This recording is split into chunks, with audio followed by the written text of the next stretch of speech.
वक्फ bill 2024 आज संसद में पेश होने जा रहा है। 14 अमेंडमेंट उसमें सुझाए हैं जेपीसी ने, और हम बात करेंगे जेपीसी के चेयरमैन जगदम्बिका पाल साहब हमारे साथ में मौजूद हैं। पाल साहब, 14 अमेंडमेंट आप लोगों ने सुझाए थे, आज वक्फ बिल आप लोग पेश करने जा रहे हैं। ये जो मुस्लिमों की जो आशंका है कि उनकी संपत्ति हड़पने की कोशिश कर रही सरकार, ये आशंका को कैसे दूर करें? अब वो समय तो आ गया कि जब जॉइंट पार्लियामेंट्री कमेटी की रिपोर्ट की जिसका इंतज़ार था लोगों को कि ये प्रस्तुत होना चाहिए, तो 6 महीने हमने लगातार एक्सरसाइज किया। 6 महीने हम तमाम राज्यों का दौरा किया और उसमें सभी स्टेक होल्डर से मिले, इस्लामिक स्कॉलर से, अल्पसंख्यक की ऑर्गेनाइजेशन से, गवर्नमेंट के ऑफिसर से, हाई कोर्ट सुप्रीम कोर्ट के लायर से, रिटायर्ड जजेस से, वाइस चांसलर से, सभी स्टेक होल्डर के साथ बातचीत किया और 38 बैठकें यहाँ हमने की। आप भी इस बात को गवाह हैं, 118 घंटे। तो उन सारे इतने एग्जॉस्टिव डिटेल डिलिब्रेशंस और डिस्कशंस के बाद हमने जिस तरीके से इसकी रिपोर्ट तैयार की है, तो ये जो आशंका कुछ लोगों ने फैलाने की कोशिश की है कि अगर ये एक्ट पास होगा तो हमारी मुसलमानों की वक्फ ले ली जाएगी, वक्फ की प्रॉपर्टी ले ली जाएगी या हमारे मस्जिद खानकाह चले जाएंगे, ये एकदम वो आशंका निर्मूल हो जाएगी। आज पूरे देश को इस रिपोर्ट के आने के बाद पब्लिक डोमेन में लगेगा कि जैसे 3 तलाक पे इतना शोर हो रहा था, लेकिन जब 3 तलाक का कानून बन गया तो आज अल्पसंख्यक महिलाओं की सुरक्षा हुई। आर्टिकल 370, 35 पे लोग कहते थे खून की नदियां बह जाएंगी, लेकिन इसके बावजूद भी जब हुआ तो आज कश्मीर मुख्य धारा में आ गया। इसी तरह से जब ये एक्ट पास होगा तो आप देखेंगे कि जो एक वाकिफ़ वक्फ करता है जिस उद्देश्य को लेकर के कि हमारी वक्फ की प्रॉपर्टी, हम जो अपनी प्रॉपर्टी को डेडिकेट करते हैं गॉड के नाम पे, अल्लाह के नाम पे, उसका फ़ायदा गरीब बच्चों को, अनाथ बच्चों को, ख़वातीन को, विधवाओं को, मुस्लिम महिलाओं को, पसमानदा गरीब को, मुस्लिम्स को मिले, जिसका फ़ायदा अभी तक नहीं मिल रहा है। और वक्फ की प्रॉपर्टी की जितनी शिकायतें आती किस तरह से दुरुपयोग हो रहा है, उसके केयर टेकर मुतवल्ली कितना खुर्द-बुर्द कर रहे हैं, जिसका आम मुसलमान को फ़ायदा नहीं हो रहा है। तो आप देखेंगे कि इस रिपोर्ट के आने के बाद, और जो एक सरकार की मंशा थी कि ट्रांसपेरेंट कानून बने, और इसीलिए स्पीकर से आग्रह किया था कि साहब हम इसको जॉइंट पार्लियामेंट्री कमेटी एक गठन कर दिया जाए, जिससे कि इस पर हम एक थ्रेड एंड वेयर डिस्कशन हो जाए, और उस पर हुआ। तो इससे स्वाभाविक है कि एक बहुत बेहतर रिपोर्ट और अच्छा कानून बनने जा रहा है। सर, विपक्षी दलों का, खासतौर से मुस्लिमों का भी इस बात पर लेकर के विरोध है कि उनकी संपत्ति, मुस्लिमों की संपत्ति मानी जाती है वक्फ की, तो उनकी संपत्ति का जो निर्णय है वो दूसरे धर्म के लोग कैसे करेंगे? जो मुस्लिम की वक्फ की संपत्ति है उनकी वक्फ की ही रहेगी, उसका एडमिनिस्ट्रेशन भी वही करेंगे, वक्फ बोर्ड ही करेगा। ये आशंका निर्मूल है। ये कुछ लोग देश में भ्रम फैला रहे हैं, जैसे पहले भी जब इस तरह के 3 तलाक जैसे कानून आए थे, लेकिन आज जब रिपोर्ट आ जाएगी तो पूरे देश के अल्पसंख्यकों में सारी बातें साफ हो जाएंगी कि ये कानून के बेहतरी के लिए आ रहा है, न कि उनके इस कानून से कोई वक्फ की प्रॉपर्टी कोई लेने जा रहा है। सर, आप जो बिल था वक्फ बिल, उसमें आप लोगों ने जो 14 संशोधन जो सुझाए हैं, उनमें सर खास क्या संशोधन है? क्या जिला कलेक्टर के पावर आपने किसी और की? अब वो 14 संशोधन जो हम संजय जी ला रहे हैं, अभी रिपोर्ट आएगी तो आपके सामने आ जाएगा। मैं अभी उस रिपोर्ट के बारे में नहीं कुछ कहना चाहता, क्योंकि रिपोर्ट अभी मैं प्रस्तुत करने जा रहा हूँ। लेकिन जो रिपोर्ट आ रही है, निश्चित तौर से जो एक मंशा सरकार की थी कि इस कानून को एकदम ट्रांसपेरेंट बनाया जाए और बेहतर बनाया जाए, और जो एक वाकिफ़ की मंशा है वो है। और ये विपक्ष केवल इस बात के लिए कर रहा है कि साहब हमारी बात नहीं सुनी गई। आप देख रहे थे सारी बैठकों में थे, पूरे दिन रहते थे। 1-2 बार कुछ देर के लिए वॉकआउट किया होगा, कभी हंगामा किया होगा, लेकिन फिर आ जाते थे। पूरे टूर में साथ रहे हैं और उनके हर अमेंडमेंट्स पे हमने क्लॉज बाई क्लॉज वोट कर आया हम। और जो 14 क्लॉज की 14 अमेंडमेंट्स की बात कर रहे हैं, वो हमने, जैसे पार्लियामेंट में प्रक्रिया होती है कि पुट टू वोट और उसके बाद जिसका बहुमत होता है वो अमेंडमेंट अडॉप्ट होता है, चाहे सत्ता पक्ष का चाहे प्रतिपक्ष का। तो उसी तरह से हमने जेपीसी में भी 14 अमेंडमेंट्स, जो तमाम अमेंडमेंट प्रस्तुत हुए थे, 14 जो स्वीकार हुआ वो बाई वोटिंग हुआ और मेजॉरिटी के आधार पे हुआ। फिर जब रिपोर्ट हमने अडॉप्ट किया तो उसमें भी वोटिंग हुआ और बाई मेजॉरिटी हुआ और इसको अडॉप्ट किया।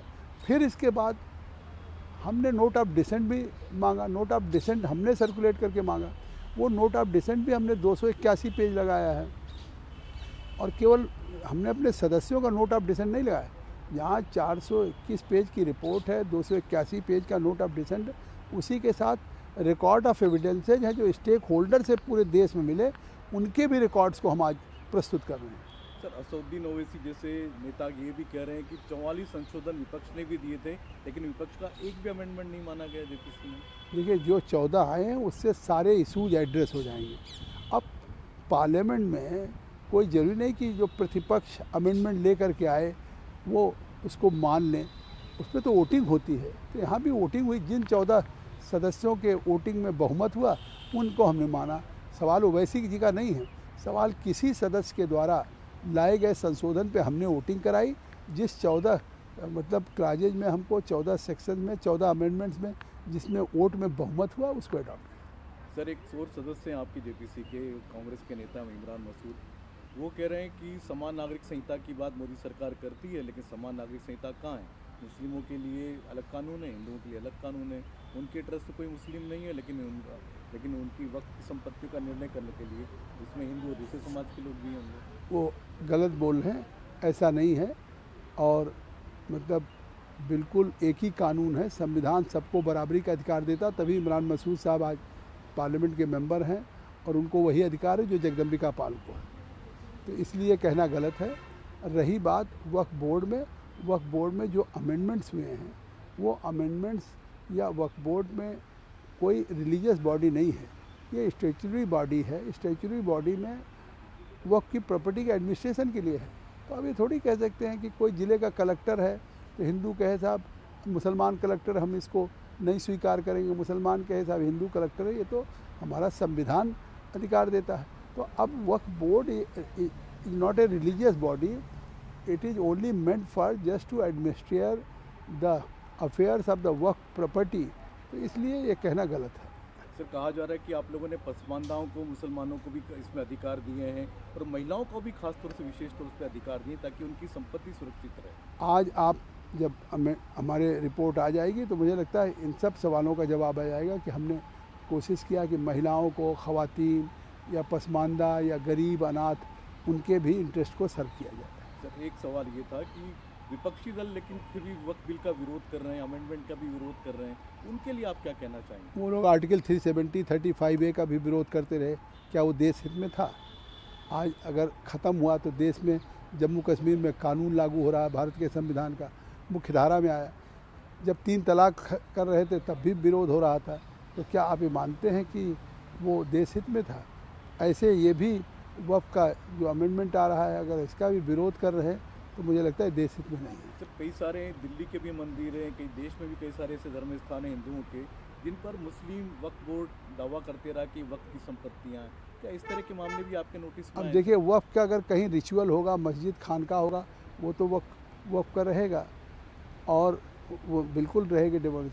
लेकिन अगर गवर्नमेंट के साथ डिस्प्यूट है, कोई डीड नहीं है और उस पर वक्फ क्लेम कर रहा है, या कहीं और कोई डिस्प्यूट है जिस पर डीड नहीं है और कोई वहाँ पे इस तरह की रिचुअल नहीं है, तो मुझे लगता है वो फिर उसकी प्रॉपर्टी होगी, गवर्नमेंट की प्रॉपर्टी होगी या उस व्यक्ति की होगी। सर, ऐसी कितनी प्रॉपर्टियाँ थी वक्त की जिनकी संपत्ति का विवाद था? क्योंकि आपने तो पूरे देश भर की संपत्तियों का ब्यौरा बहुत सी है, सभी राज्यों से जिला वाइज आई है।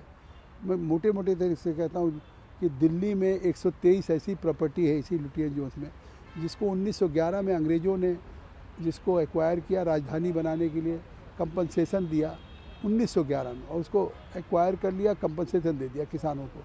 1970 में वक्फ बोर्ड ने क्लेम कर दिया कि वक्फ की प्रॉपर्टी है, और आज तक वो डिस्प्यूट में है और वो स्टे में है। एक सरकार 2013 में ऐसी आई कि जिसने उस 123 गवर्नमेंट की प्रॉपर्टी को वक्फ को ट्रांसफ़र कर दे रही थी, कि उसमें सुप्रीम कोर्ट, हाई कोर्ट ने स्टे किया है। तो इस तरीके से है। सर, आप तो कर्नाटक भी गए थे, किसानों से मिले भी, उनकी कई सारे किसानों की संपत्ति पर वक्त में दावा किया हुआ था। तो आपने देखा कि बाद में चीफ सेक्रेटरी ने अपने ऑर्डर को विड्रॉ किया।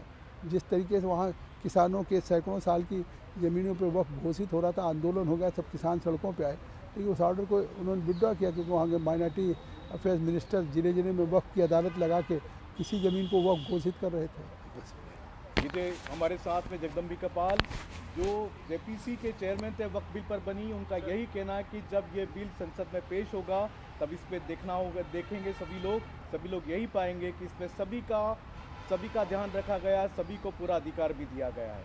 Sanjay Sharma, India news. देखते रहिए तेज खबरें, India news. For more such videos, subscribe to the NewsX YouTube channel, hit the bell icon.